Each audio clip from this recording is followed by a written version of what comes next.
¿Cómo están, iglesia de Lima? ¿Bien? Bien. Amén.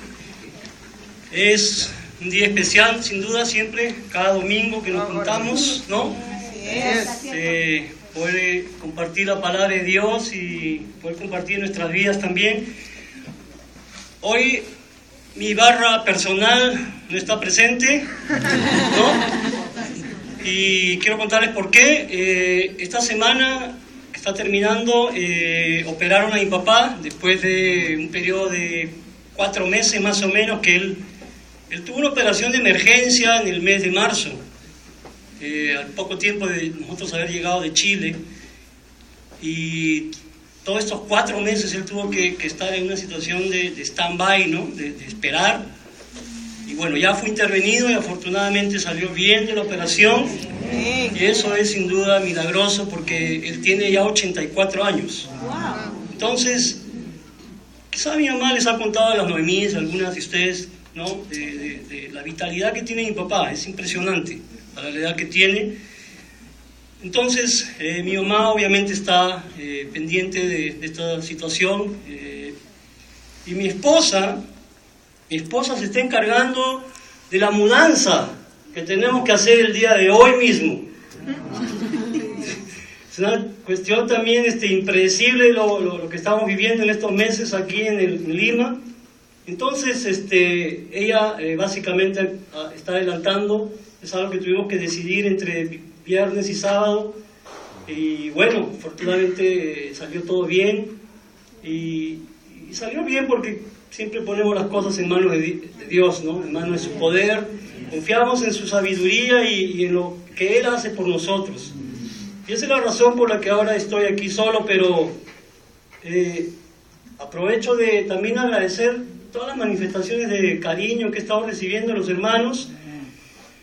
La semana pasada básicamente nos fuimos llenos de ofrendas, ¿no? A mi esposa y a mi mamá las vi con naranjas, con paltas, y decía, ¿qué está pasando, no? Y eran hermanas que regalaban esto a nosotros, y qué especial poder recibir esa muestra de cariño también, ¿no? Y apreciamos eso, aprecio las palabras de muchos hermanos que han estado alentándome en este tiempo. Así es que creo que esa es una buena noticia también para nosotros como iglesia. Quiero pedirles por favor que cerremos nuestros ojos y nos pongamos en manos de Dios. Padre, queremos esta mañana darte gracias por permitirnos respirar, por permitirnos caminar, por poder mirar y por poder movernos, porque todo viene gracias a tu poder, a tu misericordia, a tu inmensa paciencia, Señor. Gracias por tu sabiduría, por tu inteligencia, por cómo despliegas tu poder delante de nuestros ojos, Padre. Gracias por el regalo que nos has dejado en tu palabra, gracias por las promesas, gracias por todo lo que puede llenar nuestro corazón y es una fuente inagotable de alegría, Dios. Gracias por perdonarnos también, gracias por podernos levantar otra vez de rodillas y poder, Padre, seguir confiando en tu misericordia, en tu potestad y en tu poder, en tu amor infinito, Señor. Pedimos que esta mañana nos acompañes, Padre, todos podamos ser alimentados por tu palabra, que nuestras mentes y nuestros corazones se puedan conectar con poder reflexionar en nuestras vidas desde que tú nos diste vida, Padre, y desde que te conocimos. Por favor, Dios, bendice este tiempo, lo ponemos en tus manos y todo sea para la gloria y honra de tu nombre. En Jesús oramos. Amén.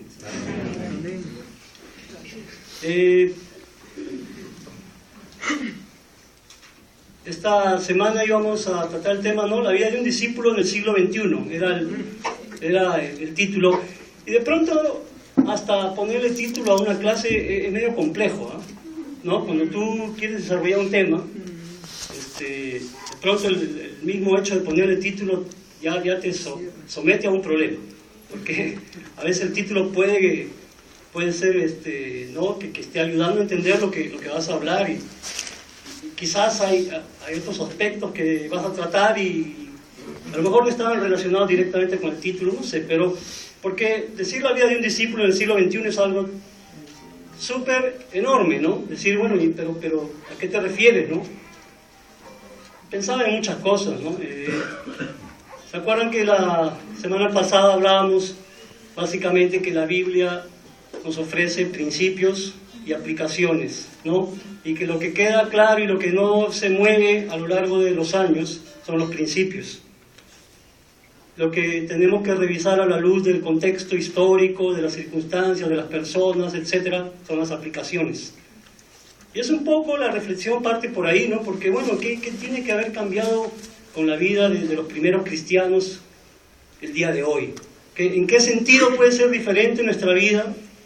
¿Por qué hablar de la vida de un discípulo en el siglo XXI? Y bueno, tú piensa, hay muchas cosas que van a poner en evidencia la diferencia, ¿no? ¿Tú te imaginas cuál era la esperanza de vida en la época de los primeros discípulos? ¿Alguien tiene idea cuál era la esperanza de vida? Probablemente yo ya estaría muerto, ¿no? Ya tengo 50 años. Se acabó. Piensa. Era mucho más corta que la del día de hoy, ¿no? Hoy hablamos de personas de 80, 90, 100 años, ¿no? Y el promedio del Perú está arriba de 77, 78 años por ahí. Piensa cómo habrá sido la expectativa de vida en la época de los primeros cristianos. ¿Y eso qué implica? Bueno, no sé, piensa, ¿no? Si la vida era tan corta que a los 40 años ya la mayoría se moría, no sé, a lo mejor eran quizás más conscientes de lo efímero que es nuestra vida, ¿no? Ver que la vida duraba poquito. No sé cuánto eso pudiera influenciar en la manera de tener expectativas, ¿no? O sea, uno se remonta a esa época y uno tiene que pensar tantas cosas, ¿no? ¿Cómo se movilizaban? Pues caminando. Ellos tenían que moverse a cualquier parte caminando. ¿Te imaginas el tiempo que se invertía en esto? Muchas cosas, o sea, han cambiado a lo largo de los años, ¿no? Y pensando en este siglo XXI, sin duda es un siglo, ¿no?, donde todos vivimos en el vertiginoso siglo XXI. Todos vivimos súper acelerados, ¿no? Con a veces muchas responsabilidades. Estudiar, trabajar, cuidar una familia. No es fácil. No es fácil. La semana pasada también hablábamos de que un pecado terrible para los creyentes había sido a lo largo de los años mezclar creencias paganas con nuestro cristianismo. ¿Te acuerdas? Hablábamos de eso. Pero ¿sabes qué? Hay otra manera también que nuestra vida puede mezclarse con la enseñanza de este siglo XXI, ¿no? Y uno tiene que pensar,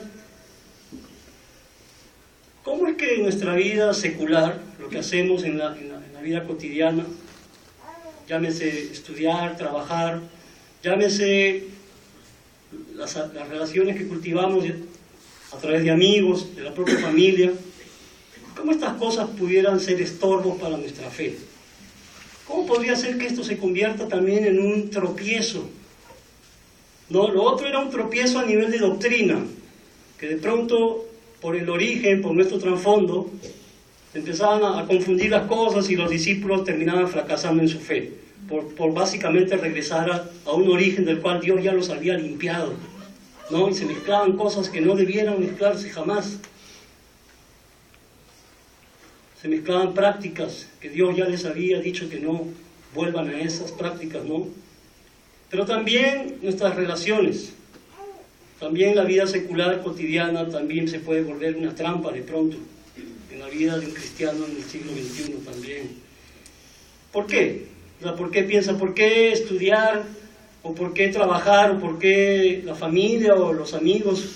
¿Por qué podrían ser barreras en nuestra fe?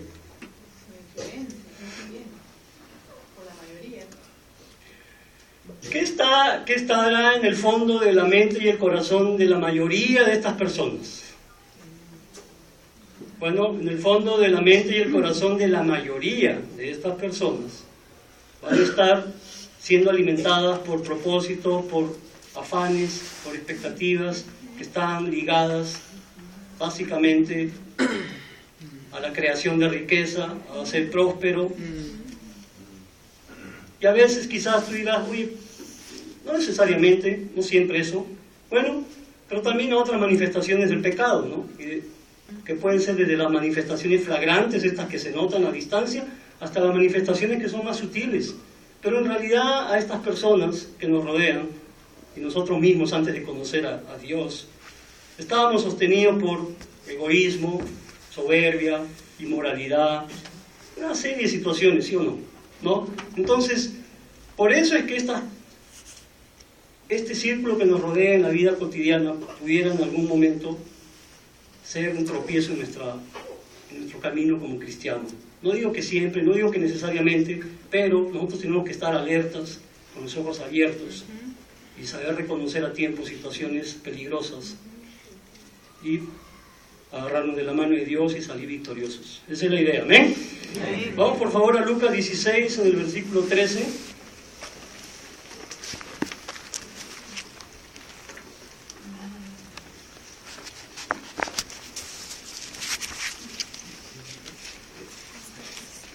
En Lucas 16,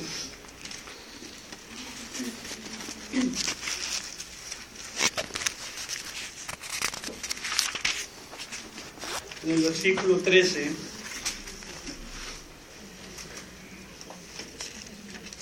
dice: ningún sirviente puede servir a dos amos, porque odiará a uno y querrá al otro, o será fiel a uno y despreciará al otro. No se puede servir a Dios y a las riquezas.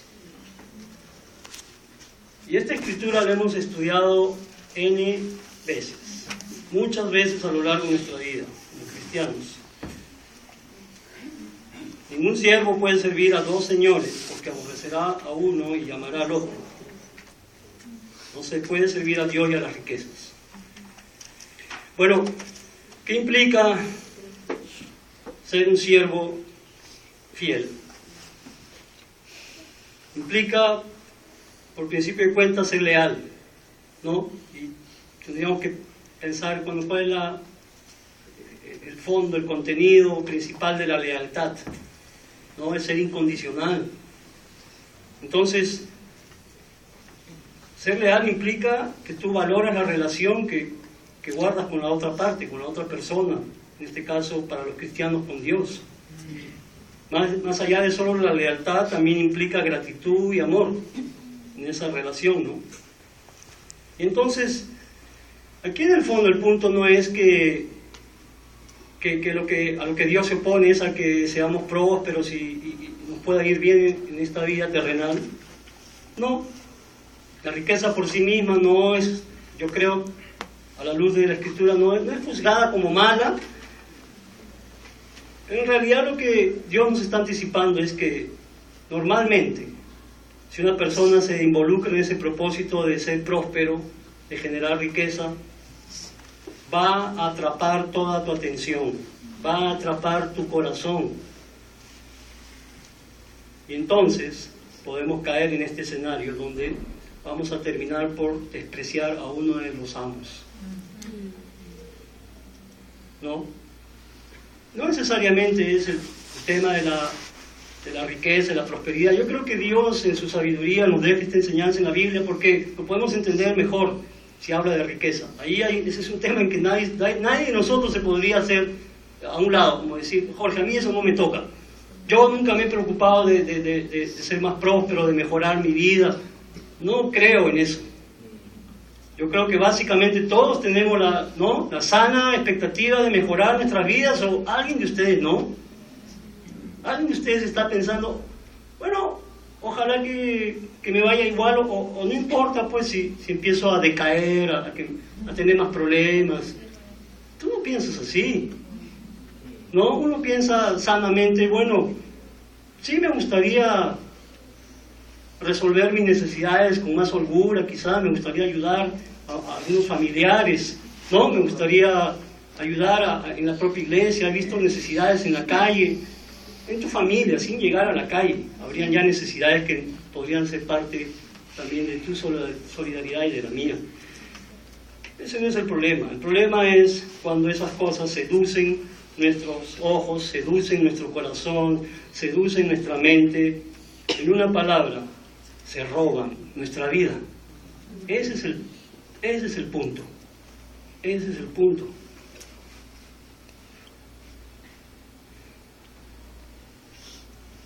Hace poco vino un amigo del colegio, ¿te imaginas? Un amigo que yo tuve desde los 10 años. O sea, vamos 40 años de vernos, esporádicamente, obviamente, él vive en Estados Unidos, Miami, y vino a Lima, ¿no? Y después de conversar en un grupo así, había otro más del colegio. ¿Tú qué crees con qué alimento crees que yo salgo?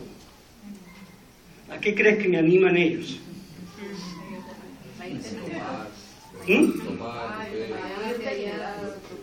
Uno de ellos está divorciado. ¿Te imaginas su vida? No hablamos de cosas espirituales, o sea, eso no es lo que está en el centro de la conversación, ¿no?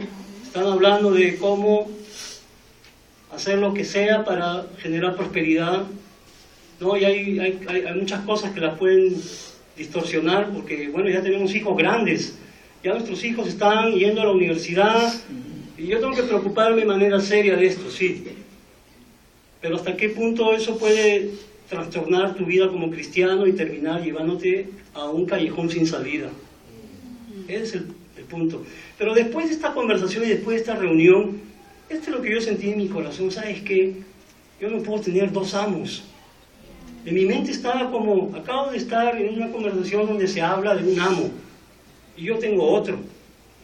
Y cuando salí de ahí decía, Jorge, si tú no le pusieras un freno en tu mente y en tu corazón, tú terminarías sirviendo al otro amo tranquilamente, aún después de 24 años casi de cristiano. Sería bien fácil para mí ser seducido por lo otro. Yo podría pensar, bueno, ¿no? Lo que les digo, tengo una familia, quiero lo mejor para ellos, sí, pero ¿eso implica que mi mente y mi corazón se desvíen para allá? Yo creo que no, para nada, ¿no? Para nada. Dios es súper celoso de la relación que cultivamos con Él. Tenemos que entender esto. Bueno, ¿cómo sé si la manera como estoy llevando mi vida me está llevando a servir al otro amo? ¿Tú te has preguntado, ¿y cómo será si yo a lo mejor ya estoy sirviendo al otro amo? Aunque venga a la iglesia, aunque sea un cristiano por muchos años. Bueno, yo creo que si nosotros cultivamos una relación personal con Dios, Dios pone la alerta primero en tu propio corazón. Y si tú, hermano, desarrollas en esa relación con Dios, los frutos del Espíritu van a tener que avisarte oportunamente de que te estás desviando. Si no fuera así, Dios va a usar otras circunstancias para ayudarte a ver eso, ¿no? Va a usar otros hermanos quizás, a alguien, alguna circunstancia en tu propia vida para que despiertes y te des cuenta, estoy sirviendo a otro amo. No necesariamente la riqueza, insisto con el tema, pueden ser otras cosas en el fondo, ¿no? Bueno, de modo práctico tendríamos que pensar cómo administramos nuestro horario y qué prioridades asumimos en ese horario. Entonces, una de las primeras cosas que yo quería compartir es qué lugar ocupan en nuestra vida los devocionales personales. Para mí ese sería un buen termómetro de saber a qué amo sirvo. ¿Por qué? Los devocionales personales es algo tan íntimo entre tú y Dios. Es algo que nadie más ve, ¿no? Es algo que revela de verdad nuestras intenciones, nuestras convicciones, nuestra lealtad a Dios, lo que decía hace un rato la Escritura de servir a un amo, lealtad. Yo creo profundamente en esto. Esto hace una diferencia importante. qué lugar ocupan en nuestra vida los devocionales, y yo sé que todos batallamos con el tema del horario. O sea, para nadie es fácil pararse, ¿no?, con más tiempo, preparar un tiempo con Dios y después empezar el día. Nadie de nosotros tiene eso de una manera tan sencilla, ¿no? Te toca prepararte tú mismo para ir al trabajo, para ir a la escuela, alistar a tus hijos a veces. Mil preocupaciones van a pasar por nuestra mente que van a querer distraernos de esa devoción a Dios y de ese tiempo. Para mí, eso es lo que refleja la esencia de un cristiano. No lo que se ve a los ojos de todos, lo que se ve a los ojos de Dios. Y los tiempos con Dios son básicamente tiempos entre tú y Él. De eso solamente da testimonio seguramente Dios, ¿no? ¿Cómo se resuelve eso en tu vida? ¿Buscas que sea algo de verdad constante? También, ¿qué lugar ocupa en nuestra vida el compartir lo que aprendemos como cristianos? ¿Cuánto nos orientamos a compartir tanto con cristianos como con no cristianos lo que estamos cultivando en nuestra vida? Ya sea que aprendemos por los errores que hemos cometido, que aprendemos porque estamos estudiando algo en la Biblia, por alguna circunstancia en nuestra vida, ¿no? ¿Cuánto eso lo compartimos a los demás? Acompáñenme por favor en Gálatas 6. Gálatas 6, en el versículo 9.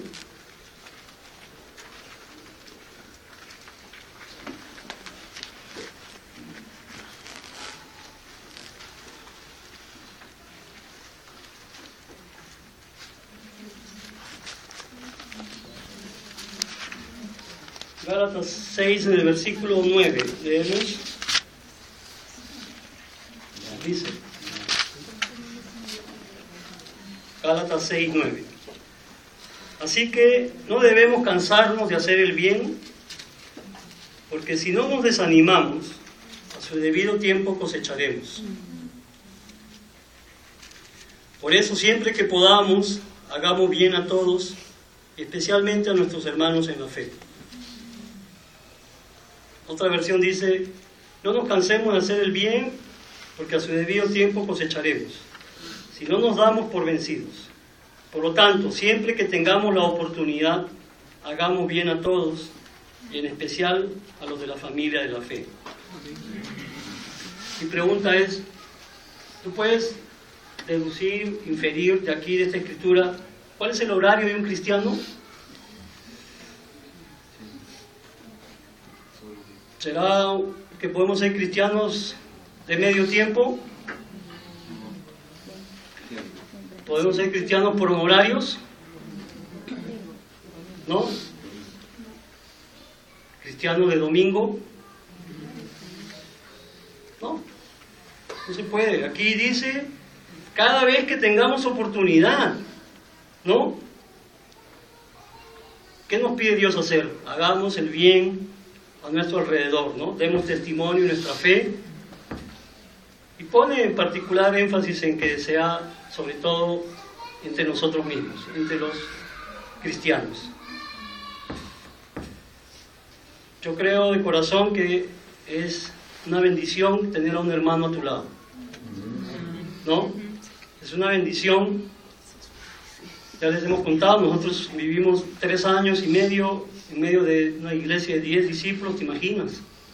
Cuánto extrañamos el calor, el cariño, el testimonio de más discípulos, ¿no?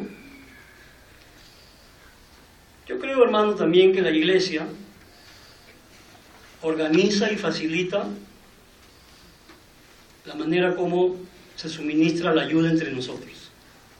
Yo creo que la iglesia cumple un rol en ese sentido, ¿no? Programa reuniones, tenemos ministerios específicos, tenemos discipulado en distintas maneras, y en ese sentido la iglesia cumple un rol muy importante. Pero de esta escritura que acabamos de leer, yo creo que tarde o temprano, si nosotros queremos madurar como cristianos, tenemos que aprender a tomar decisiones por propia iniciativa. Tarde o temprano te vas a ver enfrentado a esta necesidad. Entonces, tomarlas por propia iniciativa implica reconocer una serie de oportunidades que tenemos para crecer como cristianos. ¿Tú te imaginas, después de 20 y tantos años caminando como discípulo, para mí cada vez implica más y más volverme creativo para poder sentir que me estoy alimentando en la fe y para también poder alimentar a otros? Si yo dependiera exclusivamente de lo que la iglesia me da, es probable que estaría enfermo espiritualmente hablando. Lo que voy es, nosotros tenemos que tomar iniciativa propia. Amén. Tenemos que dar el paso. Tarde o temprano lo tienes que hacer. ¿No? Hay un tiempo para ser llevado de la mano. Y siempre vamos a necesitar la mano de alguien. Pero diferente es que tú empiezas a crecer, a madurar, y tú mismo buscas estas oportunidades que dice la Escritura. Entonces he pensado mucho, bueno, ¿y esto qué implica en nuestra vida como iglesia o en nuestra vida como cristianos? Tú no sé si sabes, pero una de las cosas que hacíamos en el inicio de la iglesia era juntarnos a compartir la fe en una esquina de un centro comercial. Allá en México lo hicimos por años. Y te imaginas lo que eso implicaba en nuestra rutina cotidiana, en nuestra vida secular. Una ciudad más grande que Lima, corriendo, no importa dónde trabajases, ¿no? Tenías que llegar a un lugar específico, a una hora determinada, para compartir la fe. Sin duda yo creo que formó en nosotros un carácter, una convicción, una lealtad, un amor, porque obviamente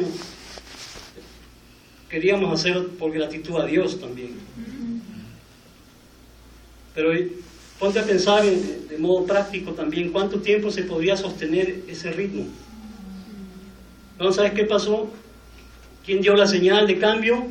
Pues Dios. ¿En qué sentido? Eso lo hicimos básicamente un tiempo donde el 90% de la iglesia éramos solteros. ¿Ya? Entonces, para un soltero es mucho más fácil resolver estos temas, porque básicamente te sostienes a ti mismo, ¿no? Y llegábamos a esos tiempos y llegaban hermanas con niños pequeños, algunas hermanas, madres solteras o casadas con hijos pequeños, a compartir su fe ahí. ¿Te imaginas? Corriendo del trabajo para llegar a esa esquina específica, viajando un par de horas, llegando de vuelta a su casa a las 10, 11 de la noche. ¿Qué tal que el esposo no era cristiano? ¿Qué tal que los hijos al día siguiente se tienen que parar a las 6, 7 de la mañana? No iba a ser sencillo sostener eso por muchos años. De hecho, bueno, cuando la iglesia empezamos a casarnos, amén, que fue así, ¿no? Empezamos a casarnos, ¿no? Y tú dices, y la iglesia empezó a cambiar. O sea, después hijos, ¿no? Porque casados sin hijos es todavía una historia. Se parece mucho a solteros, ¿no? Y después empiezan los hijos. ¿Qué tal? ¿Cuánto tiempo demanda de atención un niño? Pregúntale a cualquiera que tiene hijos. Y pregúntale a cualquiera que los está viendo crecer. Entonces yo pienso que la Escritura nos habla de cada vez que tengamos la oportunidad. Y eso implica ir más allá de horarios. Pienso, por ejemplo, que si nosotros vamos a comer a un restaurante y podemos orar por los alimentos, tranquilamente el hecho de que oremos puede ser una un detonante para que tú compartas tu fe. Porque la gente te puede voltear a mirar y alguno preguntarse por qué ora, ¿no? O tú mismo, no sé. Salir a pasear con tu mascota, con tu perro, encontrarte en el parque con alguien, puede ser oportunidad para conversar de nuestra fe. Una situación difícil en la familia puede ser oportunidad para hablar del poder de Dios, ¿sí o no? ¿Qué pasa cuando pasa algo fuerte en la familia? Ponen sus ojos en ti, a lo mejor, porque saben que tú eres cristiano. En ese momento la familia a lo mejor se siente más vulnerable, ¿no? Y busca el apoyo de alguien. Y debieran llamarnos a nosotros. Esa es una gran oportunidad para compartir de la misericordia de Dios. En fin, hay muchas maneras de seguir caminando como cristianos. Más allá de los horarios y actividades, pensemos en movernos por convicciones, por un sentido de lealtad a Dios, por un sentido del amor y la gratitud a Él, entendiendo que Él es celoso de la relación que guarda con nosotros. Según San Agustín, que fue alguien que se convirtió al cristianismo entre el siglo IV y V de nuestra era, dice que el mundo tiene dos formas de perseguir al cristianismo. La primera es la violencia y la segunda es la seducción. Él entendía que la segunda era más peligrosa que la primera. A nosotros ya no nos persiguen por ser cristianos, es un cambio histórico. Nosotros ya no vivimos en medio de una iglesia que es perseguida con violencia, ¿sí o no? No en este país. A nadie de nosotros no ha habido ningún cristiano que haya sido decapitado miembro de la iglesia de Cristo en Lima, ¿o sí? Nadie. Ha sido torturado y nosotros nos hemos librado de la persecución a la iglesia por violencia, pero no nos hemos librado de la persecución a la iglesia por la seducción. Y tenemos que pensar, la seducción es algo que nos persigue. Tenemos persecución de ese tipo de pecado. Vamos a Efesios, por favor, 5:15.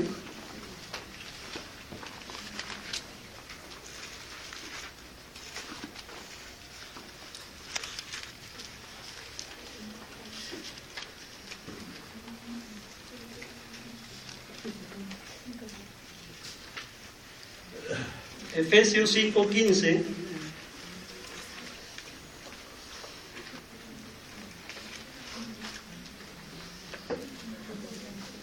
Vamos a leer del 15 al 17.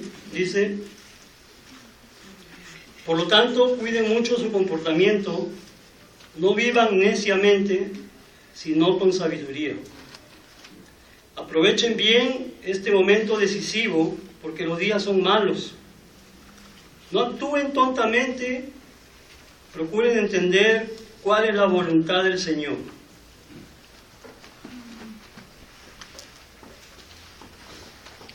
La otra versión dice: así que tengan cuidado de su manera de vivir, no vivan como necios, sino como sabios, aprovechando al máximo cada momento oportuno, porque los días son malos. Por tanto, no sean insensatos y no entiendan cuál es la voluntad del Señor. Bueno, aquí uno seguramente se preguntará: ¿cómo sé si me estoy portando como necio o como sabio? ¿Te has hecho esa pregunta? ¿Cómo sé si me estoy portando como necio o como sabio? Bueno, hay varias cosas que pueden darnos una pista. Revisa cuáles son los frutos en ti mismo y a tu alrededor. Me refiero a todo tipo de frutos, pero hablando de los frutos del Espíritu. Bueno, ¿qué tanta paz, paciencia, dominio propio, etcétera, hay en nuestra propia vida? Esa es una manifestación de si estamos viviendo como necios o como sabios. Pensando ya en cosas más prácticas de nuestra vida secular, ¿cómo somos en el trabajo, no?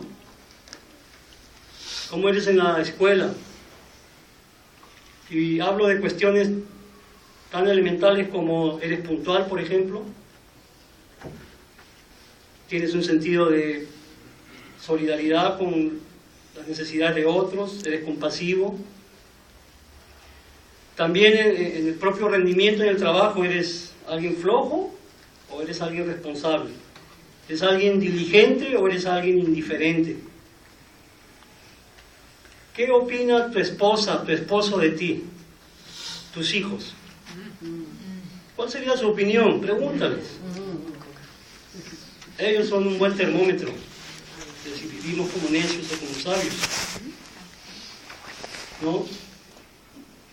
¿Cómo estamos lidiando con nuestras debilidades? ¿Estamos tratando de vencerlas o ya nos hemos dado por vencidos? ¿Cuánto te ocupas de las necesidades de tu familia?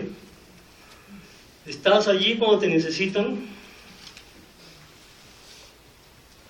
Yo creo que los cristianos no tenemos familias perfectas. O si alguien las tiene, le vamos a pedir que el último día, ¿no?, de esta sesión de 9 clases nos comparta pues cómo ha hecho para tener una familia perfecta. Yo no la tengo. No en el sentido quizás que el estereotipo religioso de pronto ha construido, ¿no? No sé. Y a veces en la iglesia de nosotros, en nuestro movimiento, podría penetrar la idea de que, pero Jorge, ¿cómo no? ¿Por qué? ¿Por qué no tenemos familias perfectas? Bueno, lo que sí podemos tener es familias felices, ¿no? Creo que eso es más importante que familias perfectas. Creo que sí podemos tener familias agradecidas, familias que dialogan, familias que se brindan cariño unos a otros, familias que pueden lidiar con sus emociones sin causar mayores estragos a su alrededor. Para mí esa es la expectativa de una familia cristiana. Yo quiero, hermanos, llamarlos a reflexionar en esto, a que seamos cristianos con altas expectativas, ¿no? Por lo que nos toque hacer en nuestra vida secular, entendiendo que tenemos por delante un amo, que es súper celoso de lo que nos ha dado. Él nos ha encargado algo muy precioso, ¿no? Cultivar su palabra, cultivar su espíritu en nosotros y darlo a conocer a los demás. Esta semana yo recibí una invitación a participar en un foro, el 7º Foro de la Competitividad de las Américas. Y de pronto yo pienso, Jorge, mira dónde te pone Dios a veces, ¿no? Y es un evento, hermanos, donde va a ir el ministro de Economía del Perú, van los ministros de Comercio, de Turismo, de 34 países. Hay un día que tienen una reunión especial, puros ministros, ¿no? Y a mí me escogen entre unos 40 panelistas de 5 temas más o menos diferentes. ¿Y a quién crees que le doy gracias? ¿A quién le puedo dar la gloria? ¿A mí? ¿Es algo que mi currículum acredita? No. Es algo que Dios lo permite. Y puedo pensar, bueno, esas son oportunidades para darle gloria a Él, ¿no? En el fondo me gustaría más pararme en ese evento y hablar de Dios, que hablar de los temas que preocupan a los gobiernos. Y eso es algo que, bueno, quiero simplemente animarlos a que usemos nuestras vidas para la gloria y honra de Él. ¿Amén? Amén. Eso es. Gracias. Amén. Amén.